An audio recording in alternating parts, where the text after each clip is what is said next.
Hi everyone, in this video I'm going to show you how we can import a table with PDF format into Excel. That is the table I want to put it in Excel. Open Excel, then from data, then get data, from file, from PDF. If you don't have this option, I put a link of the video in the description of this video. You can watch it to get data from PDF.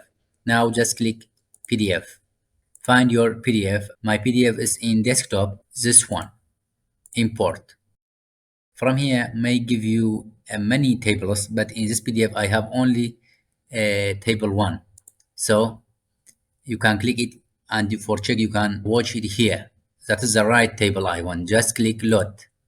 Directly I get the table in the Excel. If you don't like the style, just control copy from here, right click. You can get in this format, and you can delete this one. Yes, like, leave a comment and subscribe. Have a nice time.